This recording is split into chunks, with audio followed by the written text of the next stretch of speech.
What's up, guys? Welcome to another edition of K-Cards Baseball. Thanks for joining me this evening. Hopefully you all are doing well. Maybe you're watching a little bit of baseball. It's actually on Tuesday night, and we are doing our Vintage Wednesday video on a Tuesday, just so I can get it made and out there in a timely fashion. I'm actually in a place called Bemidji, Minnesota. If you haven't been to Bemidji, it is very northern part of Minnesota, not quite to the Canadian border, probably, I want to say like 100 miles short of the Canadian border, but pretty cold place, but pretty nice place to visit, particularly during the summertime. I did actually bring my own light with me now, so I've got better lighting in these hotel rooms when I make these videos, so hopefully that works out. Tonight we are talking 1973 Topps Baseball. Not one of my favorite sets because it is kind of a different set. I think that there's actually a pretty stark difference between 1972 and 1973. This set, similar to all the sets that come out in the threes, are going to have an insert pitcher. In the early years, they did this little player insert pitcher. They did that in the 63 set and the 53 set, I believe. Once the 83 set came out, it was actually an insert pitcher of the actual player. So that is something that is distinctive about those sets that come out in the 3 years, and the years that end in 3. Anyways, little trivia for you. Anyways, I'm sure most of you guys are avid collectors, and the guys that watch these vintage card videos are definitely avid collectors and know much more about the hobby than I do for sure. So I just wanted to rattle through a lot of these comments really quick. I don't want to spend a lot of time on the comments, but just to show you what they look like. I did already go through and sort these cards, separated them out from the cards that are creased. So I don't normally sell cards that are creased when I do auctions, or ones that are badly miscut. The only ones that I have that I'm going to sell that are miscut are more the Hall of Fame players, and we'll get to those here in a minute. None of these cards are going to have any sort of creases on them at all. They're all going to be fairly well centered, like this one right here of Joe Coleman. That's actually a pretty nice 1973 card. You usually don't see them that well centered and that good a color. So that is kind of what you're going to get. These cards, these common cards, I'm probably going to throw up for auction. I'm saying like at 30 cents a piece. If I had to grade these, I would probably put these in excellent to excellent plus condition, just based on the centering. There isn't going to be a lot of corner dings on these cards at all. There's not going to be any significant creases on them, and in most cases, the printing of the cards are actually going to be in fairly good shape. I don't think there's any print flaws. I didn't notice any sort of wax stains on these, or bubblegum stains, or pinholes, or those types of things. This was a very good player, obviously. Jim Perry, brother of Gaylord Perry, a long-time Minnesota Twin, but he had a very long and prestigious career. I'm surprised he actually didn't get in the Hall of Fame either. Don Money was another good player. It actually looks like this hat, I think this hat looks like it was airbrushed in afterwards. So that is definitely not an actual Milwaukee Brewers hat at all. That is definitely an airbrushed hat. In 73s too was the first time we saw a fair amount of action cards where you had players actually in action.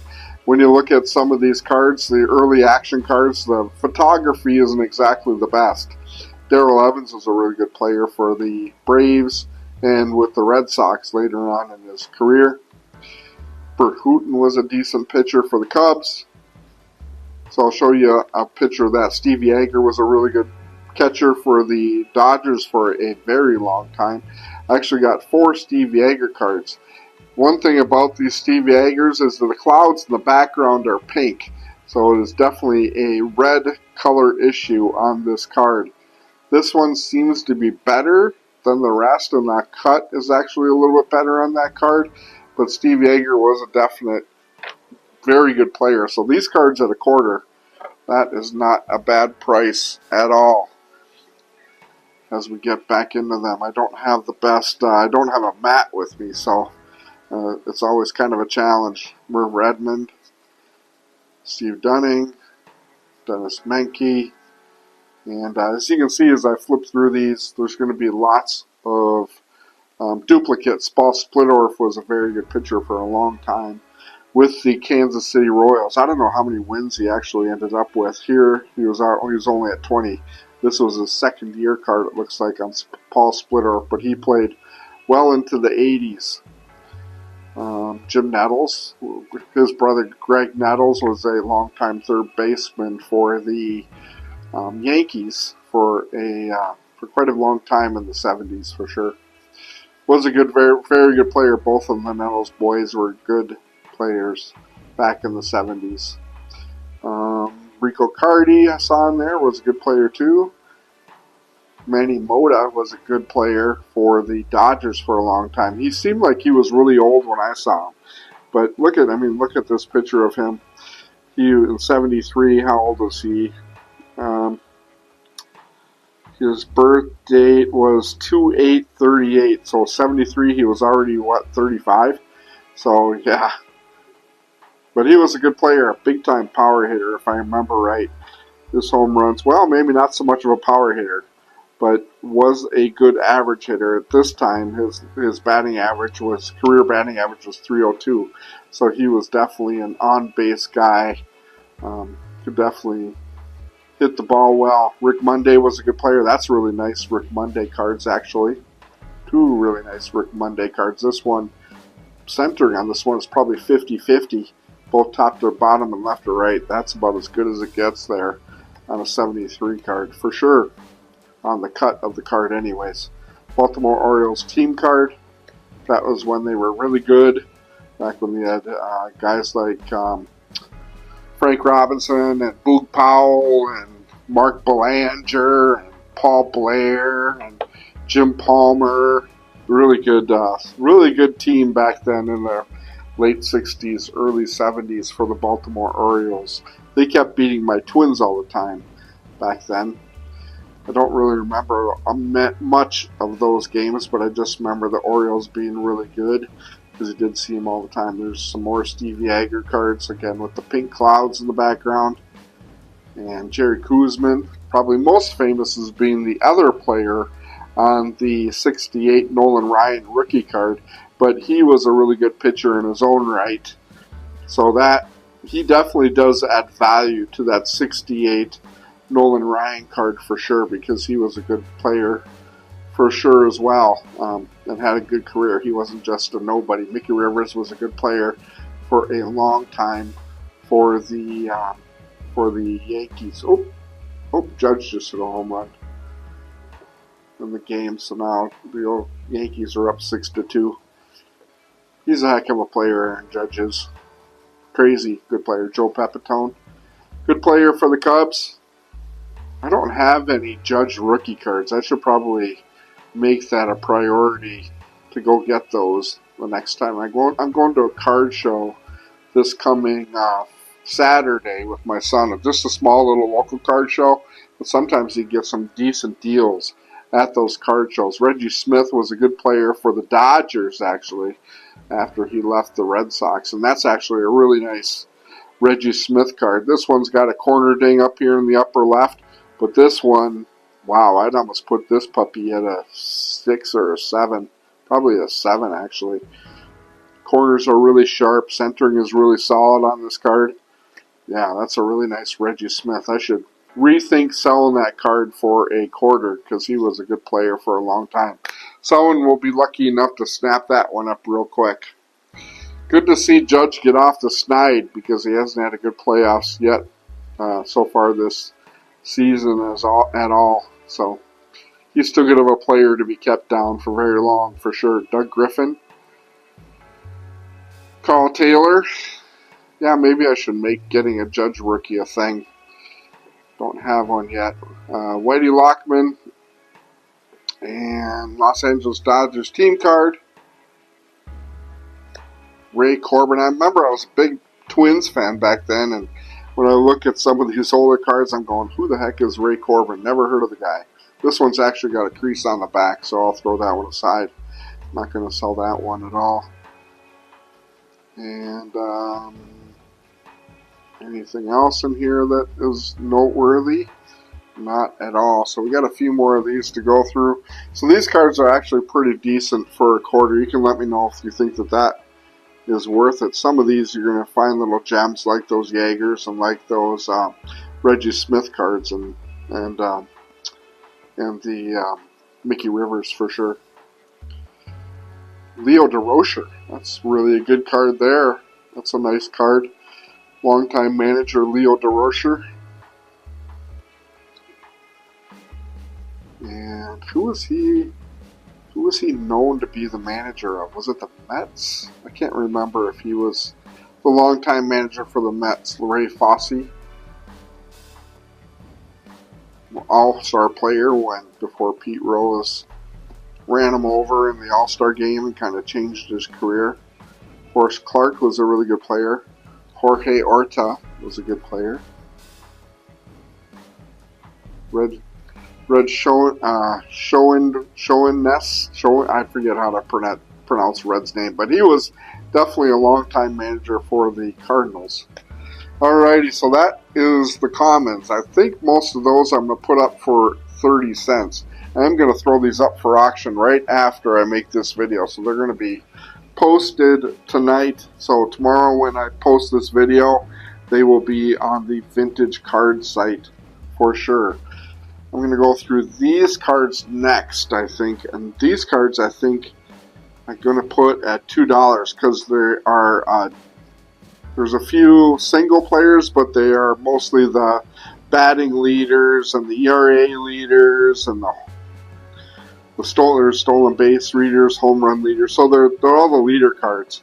This one's nice on the batting leaders because they are two Hall of Famers with Billy Williams and Sir Rodney Carew.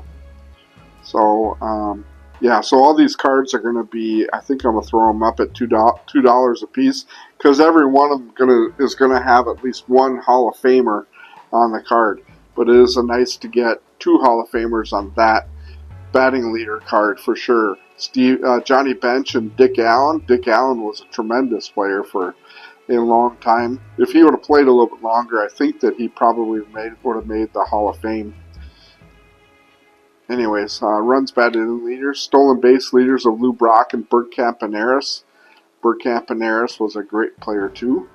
Steve Carlton, Luis Tiant, another really good pitcher. Luis Tiant, earned run average leaders.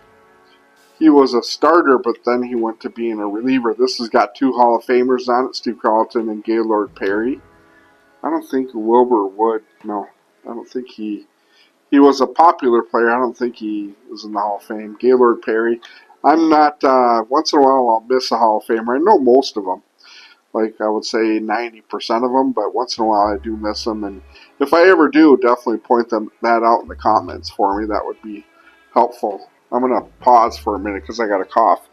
Okay, I am back. Had to grab a beer real quick just to wet my whistle. Alrighty, ready to go.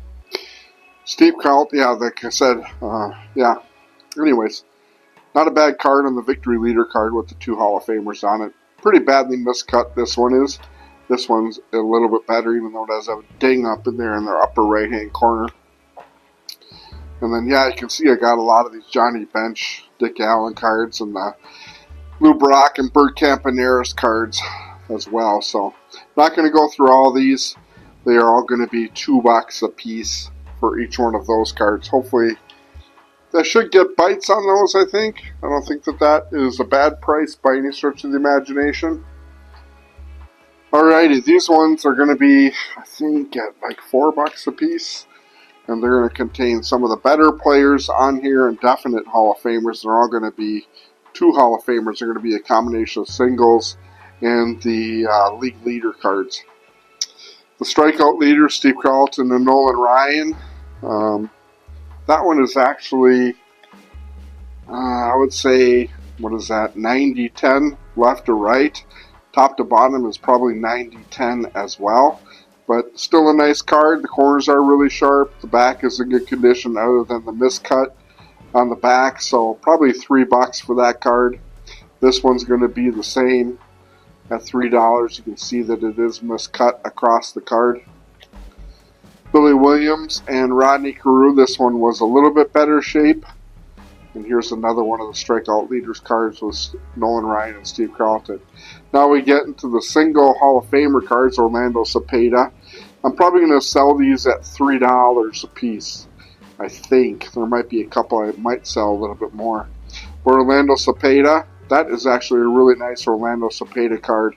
Very well centered. Top to bottom is probably 50-50, and left to right is maybe 60-40, but not bad at all. The back is in pretty nice shape. Slightly miscut, but that is a really nice Orlando Cepeda card for sure. Ron Santo, we have 3 Ron Santo cards, and you couldn't get 3 that are probably more different. You can see the color difference between these 2 cards. This one definitely is a lot darker. This one, I don't know which card is actually better. This one's cut better. This one's not cut nearly as well as what that one is. I don't know which color I like better, the darker skin one or the lighter skin one. I'm thinking probably this one might be a little bit better. But yeah, probably sell those at $3 a piece along with this one, even though this one doesn't have the greatest cut in the world at all. I don't have my razor blade to pick up cards after I drop them. Bert Blyleven, Hall of Famer, $3 on this card. Pretty well centered. This will be his 3rd year card. 71 was his 1st year, so this will be his 3rd year card. Corners are in decent shape, a slight ding in the upper right and also the lower right. Centering is pretty nice on this card, so a pretty decent $3 card.